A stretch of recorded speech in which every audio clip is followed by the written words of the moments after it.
Morning students. बच्चों आप सब कैसे हैं? मैं अंजू तिवारी एक बार पुनः आपके सामने प्रस्तुत हूँ अपनी हिंदी की पाठशाला लेकर के। आज आइए हम अपना नया चैप्टर, इसका प्रीवियस वीडियो जो है उसको हमने आपको बता दिया था। उसमें हालांकि स्टार्टिंग ही की थी, वो पहला वीडियो था। ये आपका क्लास 10th का दूसरा वीडियो है जिसके बारे में आज हम इस पर चर्चा करेंगे इस वीडियो में। तो बच्चों आइए स्टार्ट करते हैं। देखिए, माता का अंचल है कृतिका, भाग 2। इसके लेखक हैं शिव पूजन सहाय जी हैं। और जैसा कि नाम से आपको पता चल रहा है कि माता का अंचल यानी माता का जो आंचल है यानी माता की गोद, उसका माँ का जो सहारा होता है, उसी चीज का यहाँ पर लेखक ने वर्णन किया हुआ है। ठीक है बच्चों, अब ये जो लेखक हैं शिव पूजन सहाय है, वो अपने ही बारे में एक प्रकार से बताते हैं एक बच्चे के माध्यम से कि किस तरह से उनके जीवन में क्या क्या घटनाएं घटित होती हैं, और आमतौर पे ये सभी बच्चों के साथ होता है। तो आइए बच्चों हम अपनी कहानी को आरंभ करते हैं।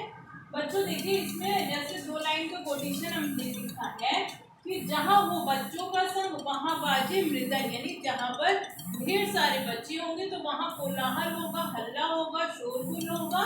और जहाँ वो बूढ़ों का संग वहाँ हो खर्चे का तंग, यानी कि जहाँ पर घर के बड़े बुजुर्ग बैठे होंगे तो वहाँ पर पैसे की लेन देन की बातें, कहाँ पे किसने क्या खर्च किया, क्या होगा क्या नहीं होगा, इसी सब पर चर्चाएं होती रहती हैं।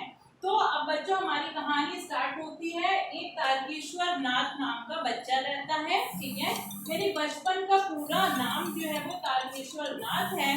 और बच्चे के जो माता पिता हैं उसको बड़े ही प्रेम से, लाड प्यार से, दुलार से उसको भोलानाथ कह के बुलाते थे। अब ये जो बच्चा है इसको इसकी माँ जो है वो नहलाती थी, धुलाती थी, खिलाती पिलाती सब कुछ करती थी, अत्यधिक ममता स्नेह करती थी। और उसके सर पे तेल डाल देती थी, चोटी बनाती थी और उसमें फूल लगा देती थी, लट्टू बांध देती थी और आंखों में काजल लगा देना, धोती कुर्ता पहनाना, जैसे कि उसको कन्हैया का स्वरूप दे दिया करती थी।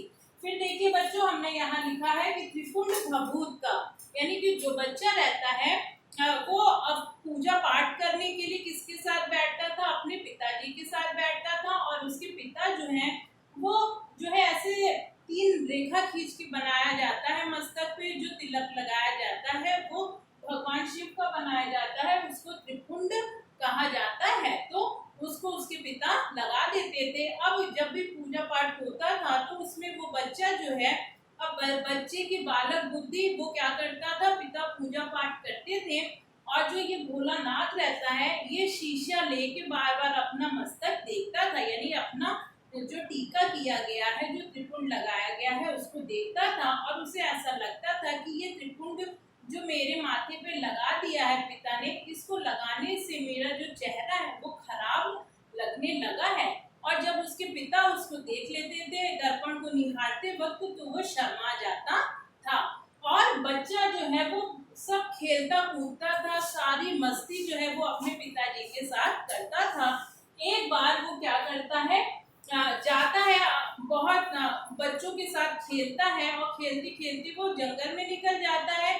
और भी लड़कों के साथ खेलते खेलते जब वो दूर चला जाता है तो वहां पे एक दोस्त उसका बन जाता है और उसका नाम रहता है बैजू। ये उसका यानी कि किसका, भोलानाथ का बहुत ज्यादा मुख्य यानी कि बहुत गहरा मित्र साबित होता है। और भोलानाथ तो तब भी सीधा रहता है, इसलिए उसका नाम भोलानाथ रख दिया जाता है माता पिता के द्वारा। और ये जो बैजू रहता है ये बहुत ज्यादा शरारती रहता है। तो एक बार क्या होता है कि ये जो बैजू रहता है वो क्या करता है, जो आते जाते पथिक होते यानी राहगीर होते थे उनको छेड़ता था, उनसे शरारतें करता था। तो एक बार बहुत बुजुर्ग व्यक्ति गुजरते हैं तो उनसे ये जो बैजू रहता है और भोलानाथ और इनके ग्रुप, इनके समूह के और जो मित्र मंडली इनकी रहती है वो सब उस बुजुर्ग व्यक्ति को क्या कहते थे कि बुढ़वा बेईमान मांगे करेले का चोखा, ऐसे ये कहते उसको चिढ़ाते थे।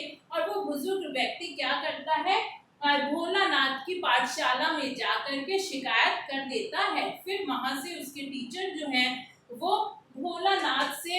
भोलानाथ जिस कक्षा में पढ़ता था उससे उच्च स्तर की कक्षा में पढ़ने वाले बालकों को भेज देता है। तो बैजू जो रहता है ये तो बहुत ज्यादा तेज रहता है, चालाक रहता है, ये भाग जाता है और अपने घर नहीं जाता, क्योंकि इसको ये पता रहता है कि मैं अगर अपने घर जाऊंगा तो वहां से पकड़ा जाऊंगा। और भोलानाथ जो रहता है वो जल्दी जल्दी भाग के अपने घर चला जाता है और वहां पर उसके जो दोस्त रहते हैं वो आते हैं और उसको वहां से उठा ले जाते हैं और सीधा ले जाकर स्कूल में, विद्यालय में प्रस्तुत करते हैं। अब वहां पर जो उनके शिक्षक रहते हैं वो भोलानाथ की खूब पिटाई करते हैं। और जब भोलानाथ के पिताजी को पता चलता है तो उसके पिता वहां जाते हैं और शिक्षक गण से बहुत ज्यादा अनुनय विनय करके, प्रार्थना करके, हाथ जोड़कर ये वादे के साथ कि अब आइंदा कभी भविष्य में हमारा बच्चा इस तरह की शरारत नहीं करेगा, इतना विश्वास दिलाकर अपने बच्चे भोलानाथ को लेकर के आ जाते हैं। उसके बाद इसी तरह कुछ दिन बीतता है, फिर ये भोलानाथ जो रहता है वो और बच्चों के साथ जाता है, देखता है तो कहीं पे ढेर सारे बच्चे जो है वो खेल खेलते रहते हैं। अच्छा, इन सब बच्चों का कुछ प्रमुख खेल होता था, कुछ क्रीड़ाएं होती थी, जैसे कि छोटे बच्चे मिलके बारात निकालते थे या जो वो फात में पंगत में बैठा के भोजन कराया जाता था वो सब ये करवाते थे। अब एक दिन क्या होता है कि ये अपने जो दोस्त रहता है बैजू, इसके साथ जाता है और बहुत ज्यादा बारिश होने लगती है।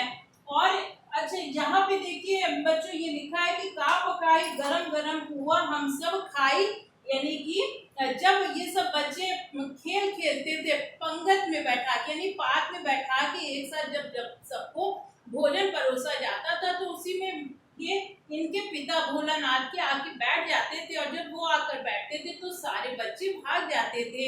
और उन पिता के आने के पहले सारे बच्चे यही कहते थे कि का पकाई गरम गरम हुआ हम सब, हुआ मतलब मालपुए की बात हो रही है कि गरम गरम मालपुआ अगर मिल जाता है तो सभी बच्चे क्या करते हैं, खाते हैं।